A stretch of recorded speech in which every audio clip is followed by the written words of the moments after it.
ni suka hina ni kan. Kita bukan nak bocorkan buka aib, tapi kita minta tolong orang lain yang rapat dengan suami kita untuk tegur suami kita. Mungkin suami kita ni adik, jadi mungkin Kak Long dia boleh tegur dia. Okey, wallahu alam. InsyaAllah mudah-mudahan terjawab dan memberi bantuanlah kepada yang bersoal. InsyaAllah kita doakan semoga ada kebaikan di antara kita semua, dan cabaran dugaan itulah yang dapat sama-sama kita belajar kan, tambahkan lagi kefahaman dan kita boleh lalui dengan baik, dan tambahkan lagi nilai kita ini, sebab dugaan cabaran itulah yang mematangkan kita insyaAllah. Semoga dipermudahkan segala urusan pada sahabat-sahabat kita. Baik Ustazah, kita dah sampai di ujung pertemuan. Mungkin sedikit kata-kata pesan-pesan hari ini, apa yang boleh disampaikan, silakan. Baik, bismillahirrahmanirrahim.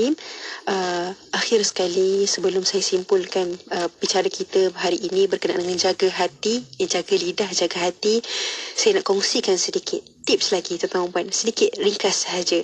Yang pertama sekali tadi, Allahumma salli ala Muhammad, saya nak cakap pasal doa, zikir dan sebagainya kan. Yang pertama sekali, ada lagi tambahan, janganlah selalu menyampaikan apa yang didengarkan kepada orang lain. Kalau kita dengar satu perkara, jangan kita sampaikan perkara tersebut kepada orang lain. Nak sampaikan boleh, tapi biarlah benar, biarlah yang betul. Jangan pula kita tambah-tambahkan lagi. Itu yang pertama. Yang kedua, jauhilah sikap sombong dan membanggakan diri.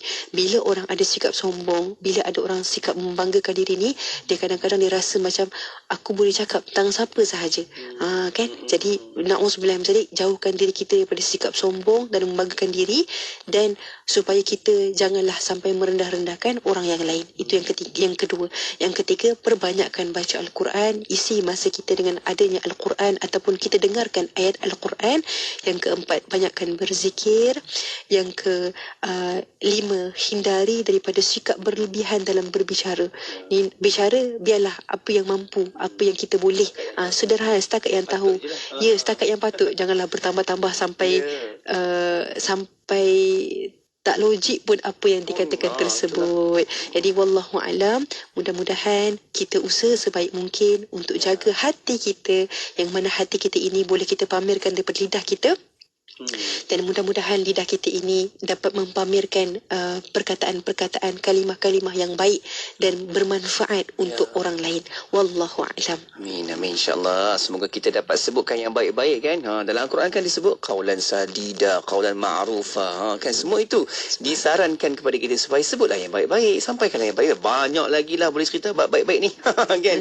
Tinggalkan yang cakap buruk-buruk tu, kita sembang-sembang, kita cerita-ceritakan perkara yang baik. InsyaAllah semoga kalau orang cakap baik ni kita dapat rasa auranya kan Ustazah. Duduk dengan dia pun senang je nak bersembang. Mudah je. Kalau duduk kat kedai minum tu banyak pula kan, tambah tehnya kan, seronok sebab kita akan cerita yang baik-baik itu. Ada kebaikan. Terima kasih Ustazah atas perkongsiannya. InsyaAllah kita akan jumpa lagi untuk perkongsian siaran kita yang akan datang lagi. Assalamualaikum. Waalaikumsalam warahmatullahi wabarakatuh. Alhamdulillah. Terima kasih juga kepada anda yang terus ikuti bola bicara kita menerusi rancangan Tarbiyah pada kali ini, dan anda boleh sama-sama ikuti lagi di dalam platform media sosial kita di YouTube IKIM, juga di Facebook IKIM. Ada di situ. Yang nak buat ulang kaji boleh saja, sebab kita boleh like, komen, share banyak-banyak di platform media sosial kita.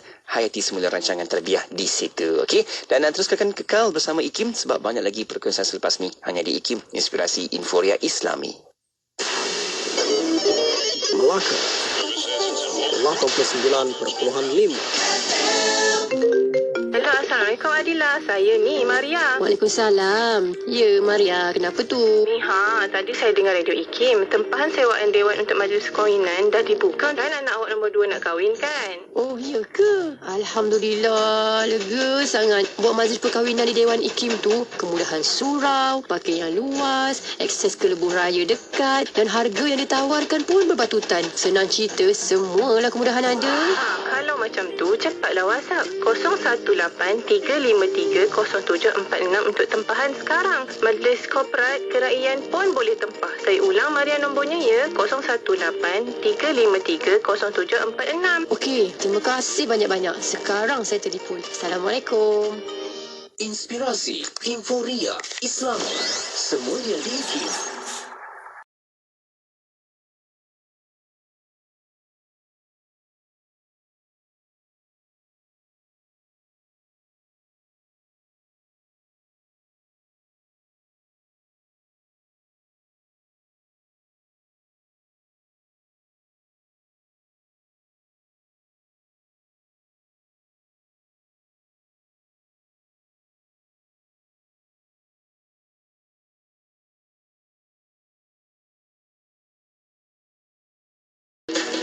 Daripada Ibnu Umar radhiyallahu anhu, Nabi sallallahu alaihi wasallam bersabda,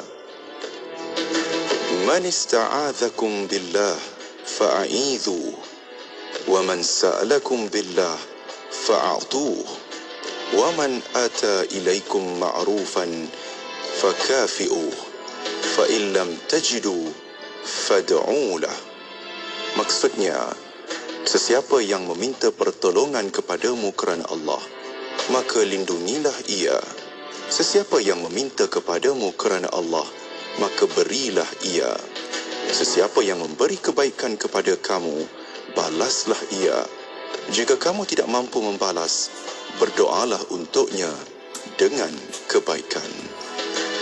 Ilahi lastu lil firdausi a'la, wala aqwa 'ala naril jahim, fahab li taubatan waghfir dhunubi, fa innaka ghafiru zambil azim.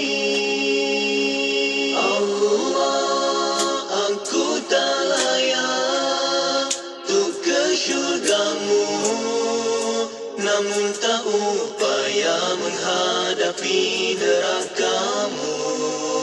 Terima taubatku, ampunkan dosaku, kerana sesungguhnya Engkaulah Maha Pengampun dosa-dosa besar.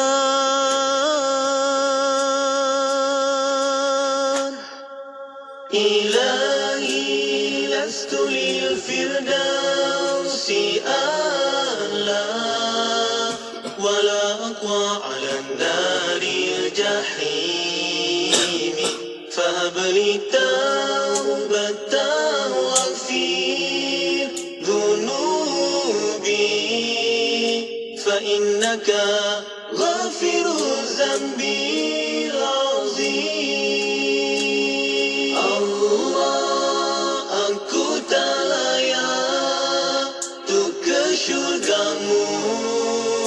Namun tak upaya menghadapi nerakamu.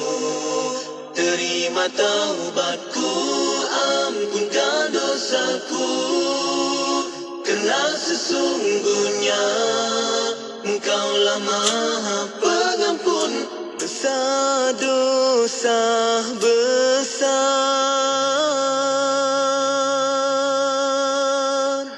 Salawatul Karim syahra wa hawla, alfa alfin ala rasulil mu'alla.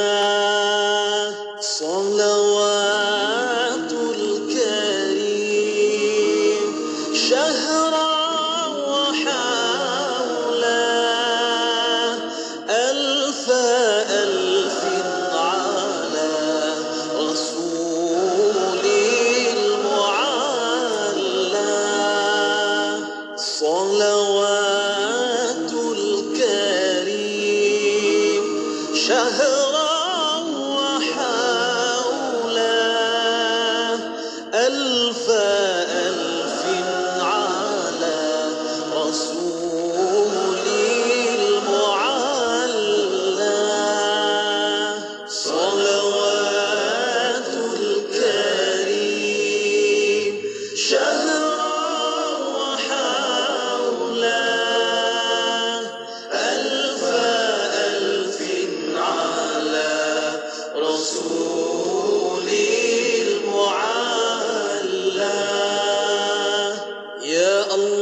فتاح يا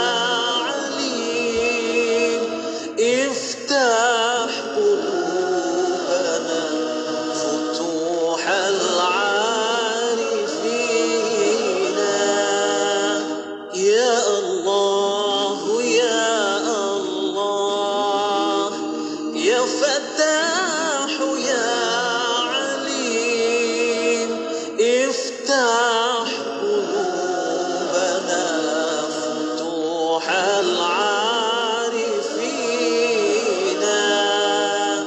يا الله يا الله يا فتاح يا عليم افتح قلوبنا فتوح العارفين.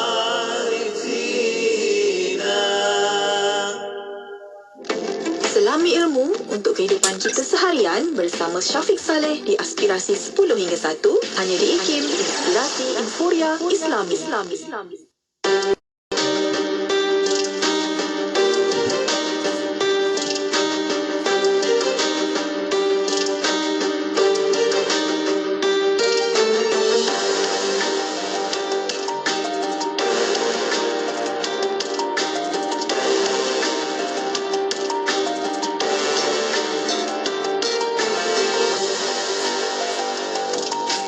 Masih tuan ingat keletah dulu-dulu ke surau lama untuk berguru sambil menjunjung Al-Quran di kepala. Tanya teman sebelah, semalam ubah di mana? Tuan masihkah ingat pesan guru mengaji? Jika tiadanya Al-Quran di hati, kita mudah dilukai, juga mudah membenci, akan payah maaf memaafi.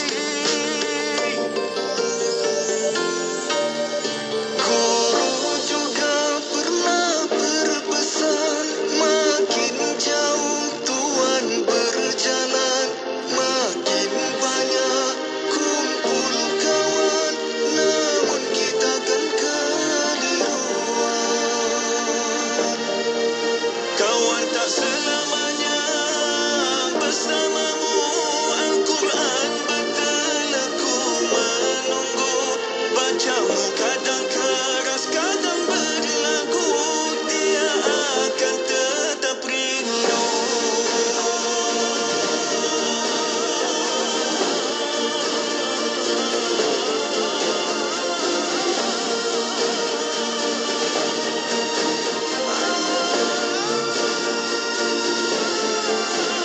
Guru juga pernah berpesan, makin jauh tuan berjalan, makin banyak kumpul kawan, namun kita kan keliruan. Kawan tak selamanya bersamamu, Al-Quran berteleku menunggu,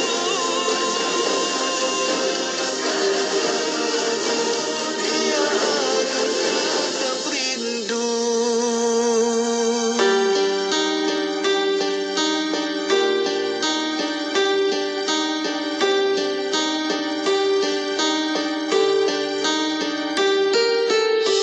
Guru mengaji sudah tiada, tanpa disedari tuan semakin tua, usah ditanya. Hukum ikhfa hakiki entahkan sama bunyi dengan izhar syafawi.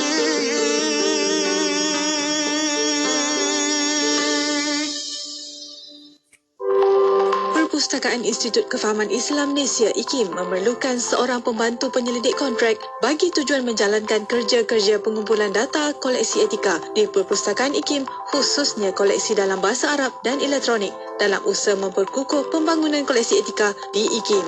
Calon-calon hendaklah berkemahiran dalam bahasa Arab, Inggeris dan lain-lain. kefahaman mengenai ilmu, akhlak dan etika, celik IT serta mempunyai latar belakang akademik dalam bidang sains perpustakaan dan pengurusan maklumat serta ijazah sarjana muda turut mempunyai kelebihan. Antara bidang tugas ialah mengenal pasti koleksi buku-buku etika yang telah dimiliki oleh Perpustakaan IKIM dalam bentuk bahan elektronik iaitu e-book dan e-journal, menyeraikan koleksi buku-buku etika dalam bahasa Arab yang telah dimiliki oleh Perpustakaan IKIM serta memuat naik senarai koleksi etika Perpustakaan IKIM ke dalam IKIM Digital Asset Management (IDAM). Kemukakan permohonan anda kepada Unit Modal Insan atau hubungi talian 03-6204-6374. Tarikh tutup permohonan sebelum atau pada 12 Mei 2023. Siti, kamu ni kejap solat, kejap tak. Jangan buat main-main, Siti. Sibuk, Mak. Masa terhad sikit. Manakah nak rehat untuk makan lagi? Nak cuci makeup sebelum solat lagi?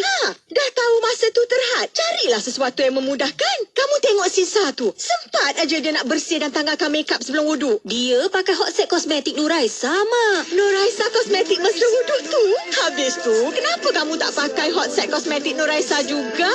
Nuraisa kan kosmetik mesra wuduk. Wadah ilmu sepanjang hari, berkongsi santapan sanubari. Pastinya hanya di IKIM, Inspirasi Inforia Islami. Allahumma salli ala Sayyidina Muhammad wa ala alihi wa sahbihi wa barik wa salim. Assalamualaikum warahmatullahi wabarakatuh. Selamat pagi sekali lagi kepada anda. Syukur Alhamdulillah kembali bersama saya Syafiq Saleh untuk pertemuan di Aspirasi 10.1. Dan kita nak teruskan lagi perkongsian kita di setiap hari Jumaat ini. Kita nak bersama-sama dengarkan lagi dengan bacaan kita, penghayatan kita dalam Al-Quran menerusi rancangan Tadabbur. Okey, dan untuk bermula bulan Mei ini, kita nak bersama-sama dengan tetamu kita yang dah pun bersedia dan insya-Allah akan diteruskan pada bulan-bulan berikutnya pula. Okey, kita nak memperkenalkan tetamu kita. Ini dia, kita ada Al-Fadhil Ustaz Dr. Samsul Muhammad Noor yang dah pun ada di konti kita. Assalamualaikum Doktor. Waalaikumsalam warahmatullahi taala wabarakatuh. Alhamdulillah, apa khabar? Baik, alhamdulillah. Apa khabar? Syukur seadanya Ustaz. Alhamdulillah. Kan kalau ada penonton-penonton kita yang sedang tengok ni, katanya macam pernah tengok kan dekat Usrah Nurani dengan Ustaz Zuramli. Ya, betul. Inilah orangnya kan. Ustaz Dr. Samsul pernah juga beberapa kali di Radio IKIM. Ya. Tapi alhamdulillah untuk rancangan Tadabbur kali ini kita dapatkan beliau untuk sama-sama isikan ni Doktor. Kita ikat terus ni, boleh ke ni? Boleh, kan insya-Allah sepanjang tahun ini dan sepanjang program Tadabbur kita doakan semoga ada sama-sama yang kita boleh belajar sesuatu kan Doktor? Sama-sama tambah ilmu kita insya-Allah. Baik Doktor, mungkin di awal ni kita nak sesi ta'aruf sikit lah. Dia ta'aruf usrah dengan ta'aruf Tadabbur lain sikit lah kan. Sebab hari ni pula episod pertama kita dengan Ustaz Dr. Samsul. Ada yang nak kenal Dr. Samsul? Mungkin boleh maklumkan sedikit lah cerita latar belakangnya. Silakan Doktor. Baik, terima kasih DJ Syafiq. Sama. Alhamdulillah. Saya Samsul bin Muhammad Noor. Anak kelahiran Taiping, Perak. Oh, orang Perak kita. Orang Perak, tapi belah utara. Utara, Taiping kan? Yalah kan? Kan, dia punya bahasa tu lebih ke Penang, ke Kedah. Macam dia tu. bahasa ayak kan? Ayak. Nyok. Okey, saya berasal dari Taiping, Perak. Okey. Kalau di sudut pembelajaran, saya belajar di Istanbul, Turki. Oh, okey. Berapa lama saya Doktor belajar di sana dalam sekitar 4 tahun. Okey. Bermula tahun 1992 sampai 1995 macam tu. Masa tu dalam jurusan apa Doktor? Dalam jurusan waktu tu belajar di pondok ataupun kita namakan Ma'had Islamiyah di bawah Syekh Mahmud Afandi di Fatih. Ya, dia tidak resmi lah. Kita kata macam pondok kat situ. Kemudian balik ke Malaysia dan sambung PE di Indonesia. Di Jamiah Aqidah di Jakarta. Di bawah IAIN dalam jurusan syariah. Syariah. Ya.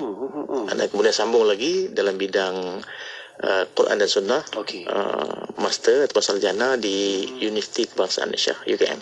Okey. Alhamdulillah. Lepas tu pengkhususan hadis. Pengkhususan hadis di peringkat sarjana. Dan kemudian melanjutkan lagi pembelajaran ke bidang tafsir dalam jurusan Usuluddin.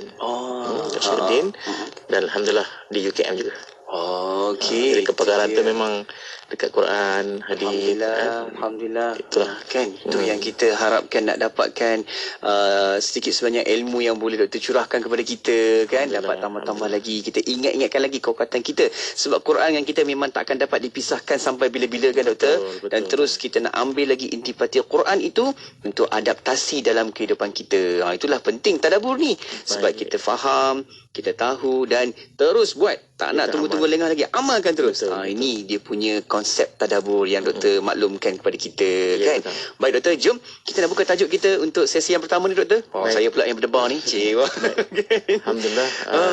Kita nak bincang dalam surah. Hari ini kita bincang tentang surah An-Naba. Kita ambil surah ringkas yang mudah kita faham. Kita ambil juzuk 30 dulu baca. yang mudah dengan kita, yang kita baca. Baik. Dan mudah-mudahan benda tu dapat kita jadikan sebagai panduan untuk kita lah. Amin. Sebab dalam konsep tadabbur ni dia baca, faham dan amal. Baca, faham, amal. Okey. Jadi dia berbeza sedikit dengan tafsir. Tafsir tu dia perlukan perbahasan dan dia perlukan kawaid dan kaedah. Betul. Jadi tadabbur ini dia ada dua sebenarnya. Satu tadabbur am, yang keduanya tadabbur khas. Okey. Adapun tadabbur am yang kita nak berkongsi sebentar lagi ni yang am adalah untuk kita ambil intipati daripada Al-Quran dan secara kefahaman yang ringkas dan terus nak kita amalkan. Okey. Berbeza dengan tafsir yang diperlukan kaedah-kaedah dia dan usul dia, dan di situ juga ada tadabbur. Tetapi tadabbur yang khas. Dia bukan tadabbur yang am. Okey, jelas difaham di situ. Jom doktor kita mulakan untuk surah An-Naba. Silakan doktor. Jadi kita akan baca dulu. Kita mungkin ambil 5 ayat. Nanti insya-Allah kita akan terjemahkan dan kemudian kita akan bahaskan ayat-ayat tersebut. Jadi kita mulakan. A'udzubillahi minasyaitonirrajim. Bismillahirrahmanirrahim. Amma yatasaalun 'anil naba'il 'azim alladhi hum fihi mukhtalifun kalla say'alamun thumma kalla say'alamun. Sadaqallahul azim. Baik, ayat pertama sampai ayat yang kelima. Bismillahirrahmanirrahim. Dengan nama Allah Ta'ala yang Maha Pengasih lagi Maha Penyayang. Tentang apakah mereka saling bertanya? Tentang berita besar yang mereka perselisihkan tentangnya. Sekali-kali tidak. Kelak mereka akan mengetahuinya. Kemudian sekali-kali tidak. Kelak mereka akan mengetahuinya. Baik. Jadi kalau kita lihat pada ayat yang pertama ini dimulakan dengan pertanyaan. Amma yatasaalun. Maksudnya dipanggil istifham. Istifham ni dia memerlukan jawapan. Jadi Allah Subhanahu Wa Taala bertanya yang demikian itu adalah untuk menunjukkan perkara ini sebagai satu perkara yang sangat penting. Berat. Bukanlah Allah tak tahu. Betul.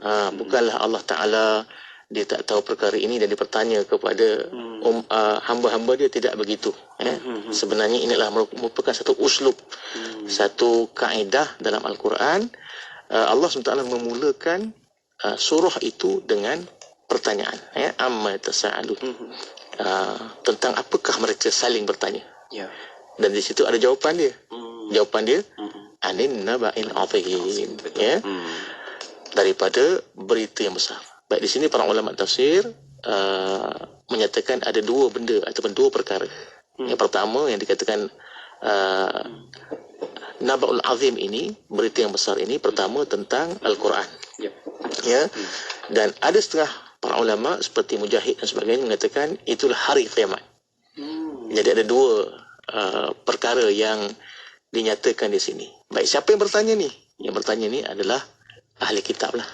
Tentulah mereka-mereka yang nak tanya tentang apa yang Nabi SAW tahu. Dan mereka juga tahu sebenarnya.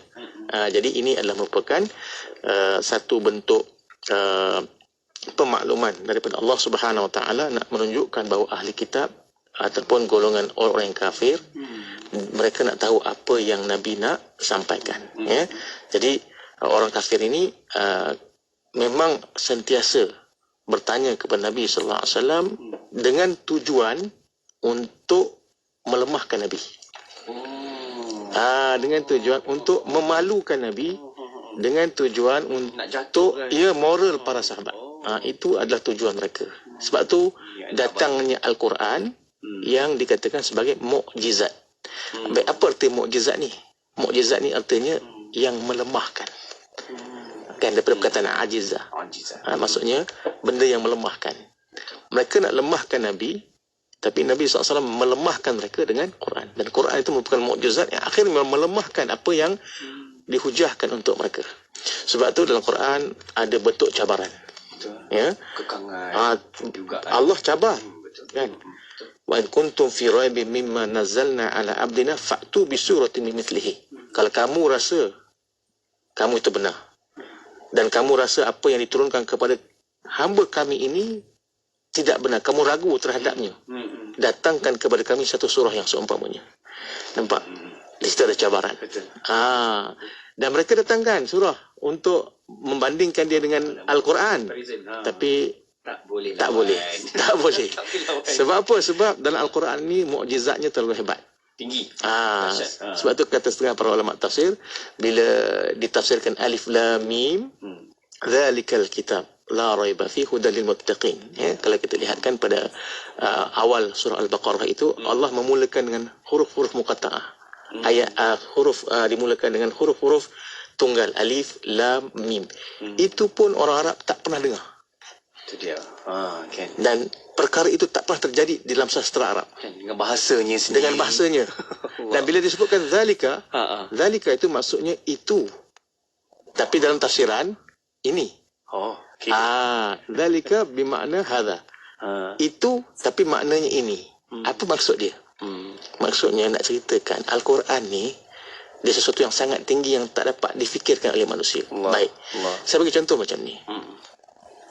Bahasa orang Arab biasa dengan bahasa Nabi ada beza tak? Pasti ada. Sebab kalau kita mengaji ilmu hadis, nak tahu itu kalam Nabi ataupun tidak, dia punya struktur bahasanya itu kita akan dapat lihat. Kalau strukturnya itu fusahah, ada beza. Ya itu memang adalah merupakan kalam Nabi. Tapi kalau adanya rikakah ataupun adanya takak-kak, benda yang kita katakan benda yang tak berapa nak sempurna daripada susunan bahasanya, kita tahu ini adalah hadis maudhu'. Nampak? Jadi di segi fasahah Nabi itu kita dah tengok, dah nampak dah. Maksudnya kalau bahasa orang Arab biasa di zaman itu dengan bahasa Nabi pun dah berbeza, macam langit dan bumi. Baik, bayangkan bahasa Nabi dengan bahasa Allah sama tak? Lagi jauh. Tak sama. Lagi jauh. Kan? Maksudnya kalaulah bahasa Nabi dengan umat Arab di waktu itu macam langit dan bumi, bahasa Nabi dengan Allah Ta'ala iaitu Quran lagilah macam langit dengan bumi. Betul. Baik, bahasa orang Arab dengan bahasa Allah macam mana? Lagi 2 kali lipat lah. Berjarak jauh. Berjarak jauh lah. Kan? Jadi nak tunjukkan dekat situ betapa jauhnya bahasa Al-Quran berbanding dengan bahasa manusia biasa. Sebab tu dia katakan la raiba fi hudal lil muttaqin. Dia adalah merupakan satu kitab yang tidak ada keraguan padanya, petunjuk bagi orang-orang yang bertakwa. Dan kita kena faham kalau kita lihat pada ayat Al-Baqarah tu, walaupun kita tafsir ni amma yatasaalun, tapi kita tengok kat situ dia ada macam sesuatu yang nak bagi tahu kepada kita. Kenapa? Kerana la raiba fi hudal lil muttaqin. Dia tidak ada keraguan dan dia petunjuk bagi orang bertakwa. Orang bertakwa nak bagi petunjuk apa lagi? Dia memang dah duduk on track. Kan? Dan memang ada track, tapi nak tunjuk apa lagi? Nak menunjukkan Al-Quran ni siapa pun baca akan dapat kemanfaatan. Relevant. Siapa-siapa pun. Hatta orang yang dapat takwa tu, yang peringkat yang paling tinggi tu, dia baca. Kalau dia baca, dia dapat huda lagi. Dia akan dapat hidayah lagi. Kalau kita orang awam baca, akan dapat hidayah. Kalau orang jahil baca, dia akan dapat hidayah yang sesuai dengannya. Kalau ulama baca, ulama akan nampak angle dia pula. Kan? Sebab tu tafsir tak habis-habis sampai hari ini. Allahu Akbar. Kekalnya kehebatan Al-Quran. Nampak saja. Mungkin kita tak sentuh bahagian ni, nanti orang akan nampak yang lain dan dia sentuh bahagian yang dia nampak. Kita mungkin tak nampak, para pengkaji Al-Quran secara sastra contohnya tak nampak kemukjizatan dari segi sains. Kan? Maka hari ni para saintis yang beragama Islam yang dia relate ilmunya dengan Al-Quran, dia akan nampak kehebatan Al-Quran daripada sudut sains. Masya-Allah. Mereka yang dalam bidang matematik contohnya, mereka kaji Al-Quran dengan bidang mereka akan nampak susunan Quran daripada sudut matematik. Masya-Allah. Jadi dalam hal ni takkan habis-habis. Ini kita kata mukjizat. Hebat. Ya. Jadi bila ditanya amma yatasaalun, atas apakah yang kamu sedang perselisihkan, yang kamu sedang tanyakan, anin nabail azim, tentang satu peristiwa yang besar. Kata para ulama, pertama sekali Quran. Itulah dia. Betul. Kenapa? Sebab mereka memang tak pernah dengar Quran. Dan bukan kata mereka saja. Ya. Jin dengar Quran pun ajaib, takjub. Terkejut. Bukan kata manusia. Jin dengar Quran pun takjub dia. Dan mereka terus beriman dengan Nabi sallallahu alaihi wasallam. Nampak? Jadi kehebatan Al-Quran ni adalah sesuatu yang mengejutkan manusia di zaman tu. Jadi bila mereka mendengar, khususnya daripada kekasih Allah SWT, Nabi SAW, dengan keberkatannya, dengan barakahnya, ya, dengan segala rahman dan rahimnya yang ada pada Nabi SAW itu melimpah daripada dada baginda kepada sekalian umat. Masya Allah, waktu itu umat mendengar Quran boleh terus berubah. Kan sebagaimana kita tahu kisah Sayyidina Umar yang bila mana mulanya sangat memusuhi Nabi, apabila dia mendengar adiknya membaca Al-Quran, terus berubah dia. Tak jadi nak pergi bunuh Nabi, tak jadi nak menyakiti Nabi, melainkan terus berubah kepada agama Islam dan mencintai Nabi dengan asbab Al-Quran. Jadi ini adalah merupakan satu perkara yang sangat besar sebenarnya. Sebab tu Allah mengatakan anin nabail azim, berkenaan dengan berita yang besar, iaitu Al-Quran. Jadi pertanyaan tadi itu dah dijawab sebenarnya. Bukan Allah tak tahu sebenarnya. Allah Ta'ala nak kita difaham. Sebab itu dalam Al-Quran ni dia banyak uslub. Kadang-kadang uslub Allah menggunakan kami, kadang-kadang aku. Kan nanti kita akan jumpa ayat-ayat Allah Subhanahu Wa Taala menunjukkan yang kami. Contohnya Allah mengatakan alam naj'alil arda mihadah pada ayat ke-6, kan? Apakah kamu tidak melihat bagaimana kami menjadikan bumi itu terhampar untuk kamu? Digunakan perkataan kami. Kenapa? Tunggu. Nanti kita akan bahas. Bincangkan nanti. Kita tak masuk lagi ayat ke-6. Baru ayat kedua ni. Ayat kedua. Betul. Baik. Jadi yang pertama tadi kita katakan Al-Quran, dan yang keduanya adalah hari kiamat. Baik, hari kiamat juga adalah merupakan satu perkara yang memang menjadi perkara yang besar bagi umat yang ada di waktu itu, khususnya golongan Arab Jahiliyah yang mereka itu tidak mempercayai adanya kebangkitan selepas kematian. Kerana itu kalau kita lihatkan banyak dalam Al-Quran sendiri Allah mendatangkan perumpamaan nak menunjukkan bahawa sesungguhnya selepas daripada kematian itu ada lagi satu bentuk kehidupan, dan kehidupan itulah sebenarnya kehidupan yang hakiki, yang sebenar. Kerana kita dihantar ke dunia ini hanyalah untuk diuji sebentar, dan kemudiannya kita akan kembali ke akhirat untuk kita mendapat kehidupan yang sebetulnya, mendapat apa yang kita lakukan di dunia di sana. Nak bawa bekal tu. Jadi ini satu perkara yang besar untuk mereka, sebab mereka tidak faham konsep tu. Dan konsep inilah juga yang diberbahaskan oleh agama-agama besar di dunia pada hari ini. Yang setengah-setengah agama dia tak percaya adanya kehidupan selepas kematian. Apa selepas tu? Apa yang mereka buat, mereka kata kita ini akan berpusing-pusing pada alam kita lah. Reincarnation. Kan? Itu yang baru ni cerita mentega terbang lah, apa benda lah. Kan? Kan? Butterfly lah tu. Kan? Butterfly tu cerita macam mana dia tengok circle butterfly tu. Jadi sebenarnya ini adalah merupakan satu perkara yang dijawab oleh Allah Subhanahu Wa Taala melalui firman-Nya, melalui kalamnya daripada Al-Quran dan juga daripada Nabi sallallahu alaihi wasallam, bahawa sesungguhnya kita ini apabila sesudah mati, sudah meninggal dunia, kita akan kembali dihisap, dikumpulkan, dihisap, dan ada kehidupan yang lebih besar daripada kehidupan kita pada hari ini. Dan ini perkara yang dibincangkan oleh orang-orang yang bertanya tadi. Jadi bila Allah bertanya amma yatasaalun, apa yang mereka saling bertanya dan berselisih itu, anin nabail azim, tentang satu benda yang besar. Satu pendapat kata Quran, satu pendapat mengatakan hari kiamat. Okey. Baik, itu ayat yang kedua.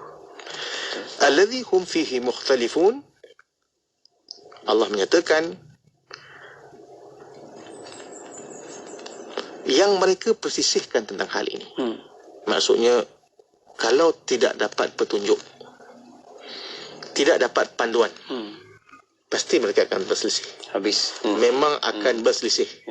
Takkan mungkin akan dapat loss of control. Ya, dapat memang direction. akan tidak dapat keputusan dan kata akhirnya. Betul. Karena itulah Allah menyatakan dalam surah Nisa, Allah menyatakan afala yatadabbaruna al-Quran walau kana min indi ghairillah lawajadu fihi ikhtilafan katsira.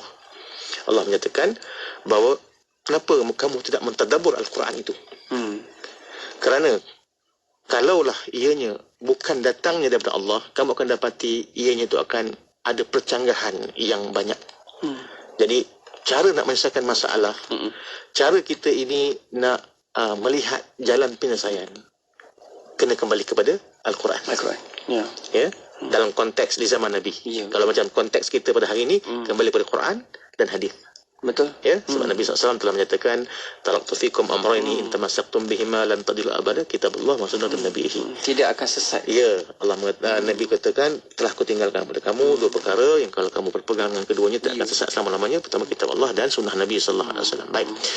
Jadi dalam konteks Nabi di waktu itu, perselisihan takkan dapat untuk dileraikan melainkan kena kembali kepada Al-Quran. Allahu Akbar. Jadi ini yang dimaksudkan allazi hum fihi mukhtalifun, di mana mereka itu sentiasa dalam keadaan yang berselisih pendapat. Ya, sentiasa dalam keadaan yang berselisih pendapat. Jadi kalau kita lihatkan pada ayat yang ketiga ini nak menunjukkan kepada kita bahawa jalan-jalan yang ada selain daripada Al-Quran, maka itu adalah merupakan jalan-jalan yang akan membawa kepada kebuntuan dan membawa kepada kesesatan. Betul. Kan. Sebab tu kalau kita belajar lagi uslub Quran, perkataan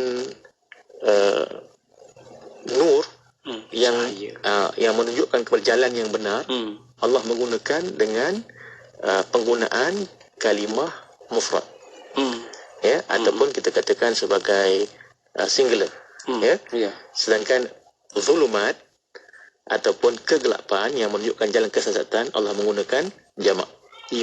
Kan, yukhrijuhum minan nur ila zulumat, ya, Allah mengeluarkan mereka dari cahaya kepada zulumat ila nur, yukhrijuhum minaz zulumati ila nur, Allah mengeluarkan mereka daripada kesesatan ataupun kegelapan kepada cahaya, nak menunjukkan bahawa jalan kebenaran itu hanyalah satu, al-haq min rabbika fala takunanna minal mumtarin, sesungguhnya kebenaran adalah daripada Allah SWT, dan jangan sekali-kali kamu menjadi orang yang menentang. Baik. Jadi inilah pada ayat yang ketiga ini dapat kita faham bahawa orang-orang yang tidak merujuk kepada Quran ataupun yang tidak masuk ke dalam Islam di zaman Nabi SAW, untuk mereka itu memperakiri Nabi SAW itu sebagai Rasulullah, maka mereka akan sentiasa berada dalam keadaan yang berselisih dan tak boleh selesai pun masalah mereka, apatah lagi masalah masyarakat mereka. Jadi datangnya Nabi SAW itu dengan Al-Quran sebenarnya banyak menyelesaikan masalah. Sebab di zaman itu kalau kita lihat, Masya Allah, masalahnya macam-macam, masalah masyarakatnya. Ya, waktu itu anak-anak perempuan dibunuh begitu saja oleh setengah kaum.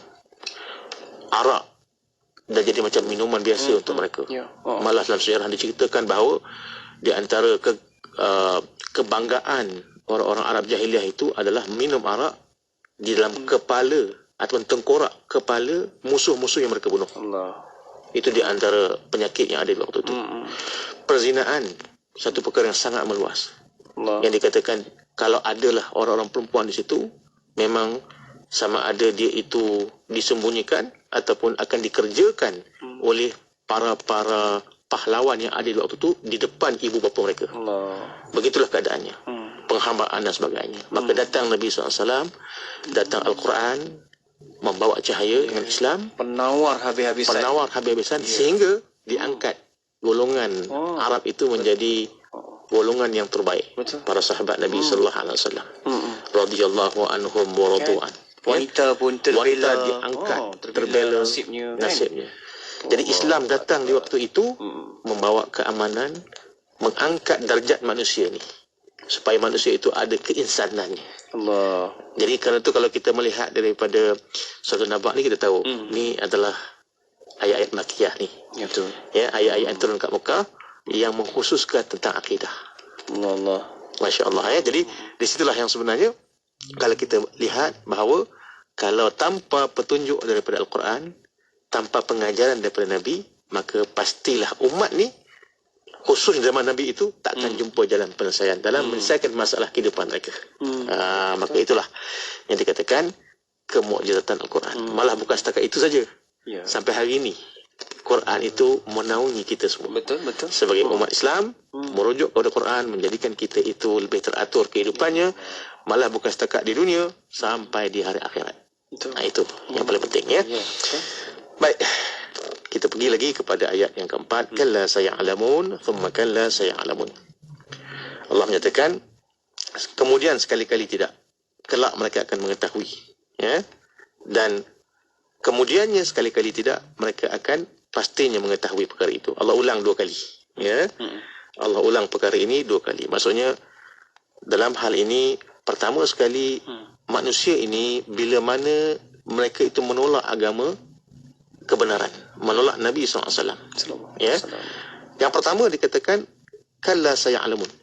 Sesungguhnya, sekali-kali tidak apa yang kamu katakan, kamu akan tahu. Kat mana tu? Dekat mana tu? Dekat dalam kubur. Betul, waktu tu barulah.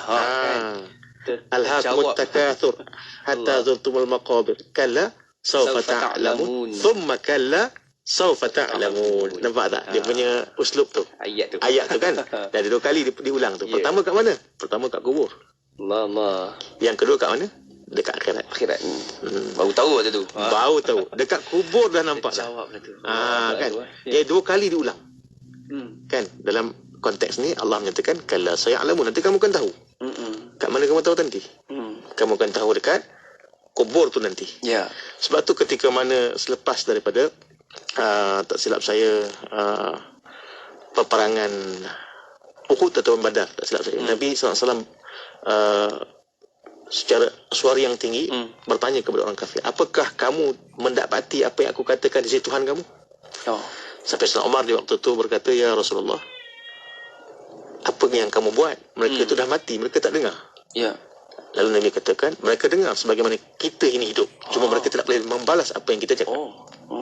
Sampai mesej tu kan? Sampai tu mesej tu kan? Macam dalam kita baca tadi Al-Ha tadi. Alhaqumut takatsur hatta zurtumul maqabir kalla saya'lamun thumma kalla saya'lamun. Kan? Jadi kat situ Allah SWT menunjukkan bahawa dalam kubur itu mereka dah tahu. Ya, apatah lagi ketika mana mereka sampai dekat akhirat. Ya. Jadi sama juga dengan surah An-Naba ini, ya, bila dikatakan kalla saya'lamun thumma kalla saya'lamun, bahawa sesungguhnya sekali-kali tidak mereka pasti akan mengetahuinya, dan sesungguhnya sekali-kali tidak mereka pasti akan mengetahuinya.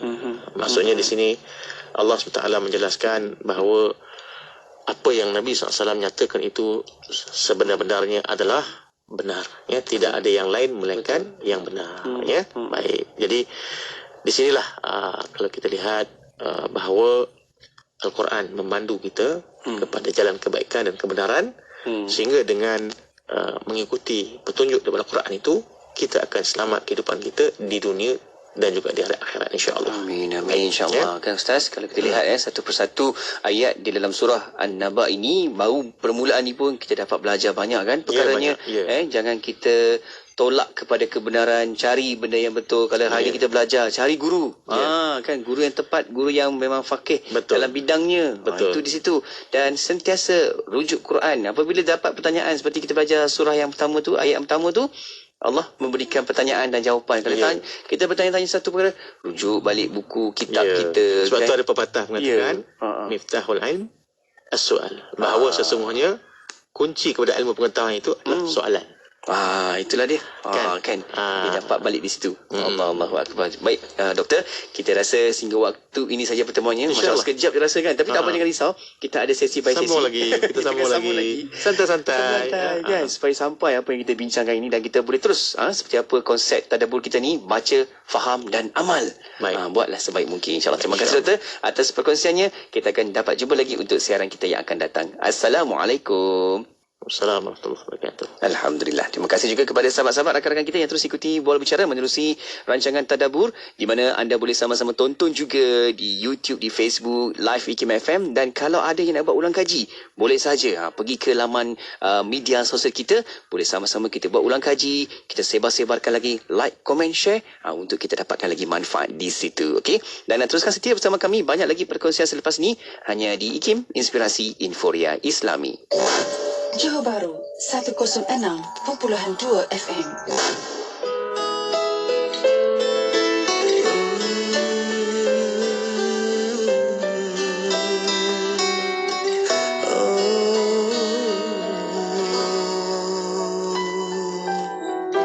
Ya khairatal fattah min anbiya'illah,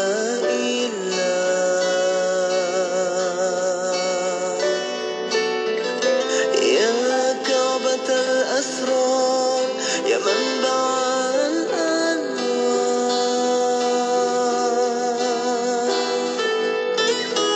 بالعلم يا مختار أيدت دين الله،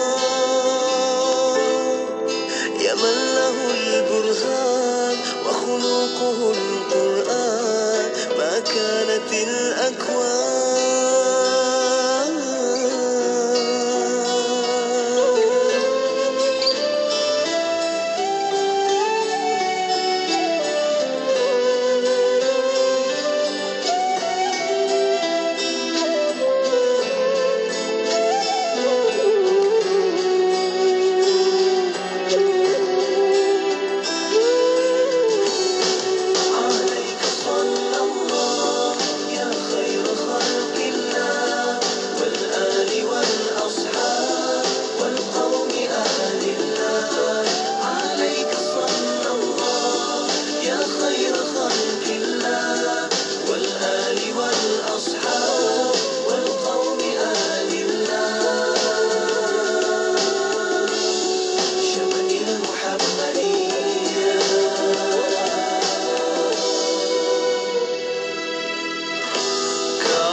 segalanya, ciptaan yang sempurna,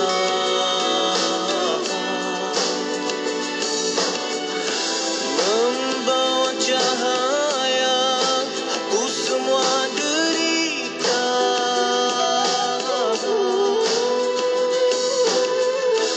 teguh taat setia, sambung perjuangannya, buktikan cinta, rindu yang membara.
Radio IKIM memberi anda pengisian terbaik di waktu pagi bersama Luke dan Piai di Warna Pagi IKIM. Setiap Isnin hingga Jumaat, 6 hingga 10 pagi. Ataupun 2 kali dalam 1 bulan. Barulah kita consider sebagai nocturnal anorexia. Andai kata dia just jarang-jarang sekali-sekala macam tu, just mungkin nightmare. Diiringi dengan lagu-lagu nasyid terbaik di Malaysia.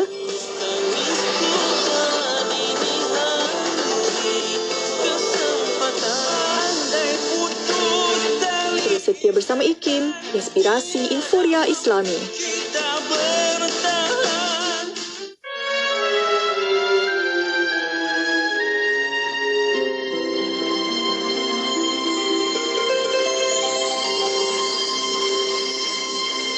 Baginda Junjungan Agung Sayyidina Maulana Muhammad Rasulullah sallallahu alaihi wa ala alihi wa sahbihi wa sallama taslima adalah manusia yang paling sempurna bentuk tubuh dan budi pekertinya, lagi luhur zat dan segala sifatnya. Ukuran badannya sedang, putih kemerah-merahan warna kulitnya, lebar matanya dan bercelak, tebal cantik bibirnya. Kedua alis baginda tipis dan panjang. Gigi serinya renggang. Mulutnya lebar dan bagus. Dahi baginda luas dan dahinya itu bagai bulan muda. Datar pipinya. Hidungnya tampak sedikit tinggi dan mancung. Berdada bidang. Telapak tangannya lebar. Tulang persendiannya besar. Daging tumitnya sedikit. Janggutnya tebal. Kepalanya besar. Dan rambutnya sampai ke daun telinga. Di antara dua bahu baginda terdapat cap kenabian yang telah diratai oleh cahaya. Peluh baginda jernih bagaikan mutiara dan aroma badannya lebih semerbak daripada haruman kasturi. Cara jalan baginda tenang, seolah-olah baginda turun dari tempat yang tinggi. Dengan tangannya yang mulia, baginda menyalami dengan orang yang hulur tangan kepadanya. Lalu orang itu mendapati bau semerbak darinya sepanjang hari. Apabila baginda meletakkan tangannya di atas kepala anak-anak, diketahuilah sentuhannya pada anak itu di tengah anak-anak lainnya. Bila anak yang telah disentuh kepalanya itu kembali bermain dengan kawan-kawannya, dapat diketahui mana anak yang baru diusap kepalanya oleh tangan baginda kerana harumnya. Wajah baginda yang mulia cemerlang, seperti cemerlangnya bulan di malam purnama. Orang yang menyifatinya berkata, "Aku tidak melihat sebelum dan sesudah baginda itu ada orang yang seumpamanya. Lagi tidak ada pula manusia yang pernah melihat keindahan sepertinya." Petikan tadi telah disunting dari kitab Iqdul Jauhar fi Maulidin Nabiyil Azhar sallallahu alaihi wasallam karya Al-Imam As-Sayyid Ja'far bin Hasan Al-Barzanji Al-Madani radhiyallahu anhu.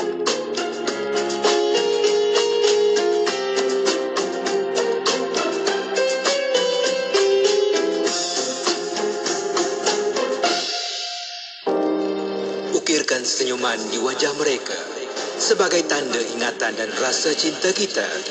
Jadikan Aidil Adha kali ini Aidil Adha yang paling bermakna buat saudara kita di Palestin, Syria dan Yaman.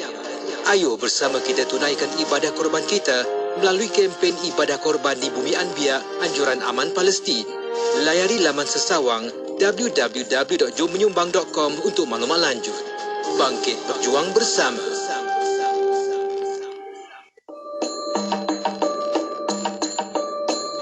Masjid Kampung Hulu Melaka.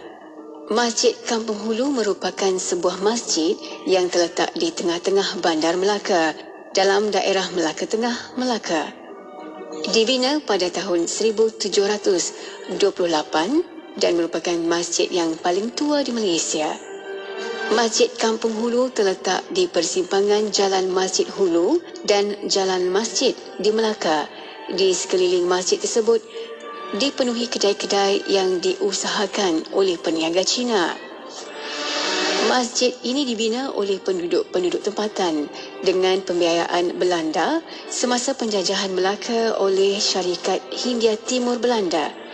Masjid ini dibina adalah kesan daripada perubahan dasar oleh pemerintah Belanda yang mengutarakan dasar kepelbagaian pegangan agama. Seni bina Masjid Kampung Hulu ini unik dengan gabungan seni bina Sumatera, Cina, Melayu Melaka dan reka bentuk Hindu. Reka bentuknya mirip seperti masjid dari tanah Jawa. Hiasan dalaman dengan pengaruh Cina menghiasi masjid ini. Bahan-bahan seperti jubin seramik dan jubin lantai daripada kerajaan Cina dinasti Qing juga digunakan. Masjid ini adalah antara 777 bangunan bersejarah yang mendapat pengiktirafan antarabangsa.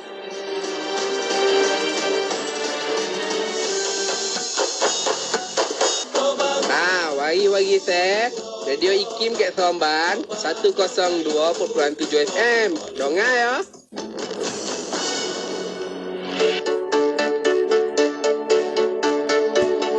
Dalam beribu dosa yang dah tersalah laku, mungkin adanya sepahala menganugerahkan kau bersama.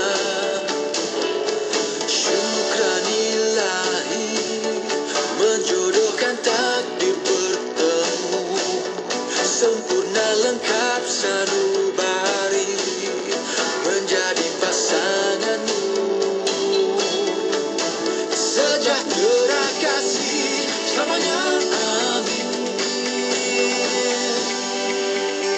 Di dalam setiap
setiap doa namamu takkan ku lupa. Semoga kita setia berdua hingga ke jannah bahagia bersama. Di dalam setiap mimpi kita saling mencintai. Ke akhir nanti setia berdua hingga ke jannah bahagia bersama. Hingga ke jannah, hingga ke jannah, insyaAllah. Sejahtera kasih selamanya, amin. Di dalam setiap doa namamu takkan ku lupa. Semoga kita setia berdua hingga ke jannah bersama. Di dalam setiap mimpi kita saling mencintai. Ke akhir nanti setia berdua hingga ke jannah bahagia bersama. Hingga ke jannah, hingga ke jannah, insyaAllah.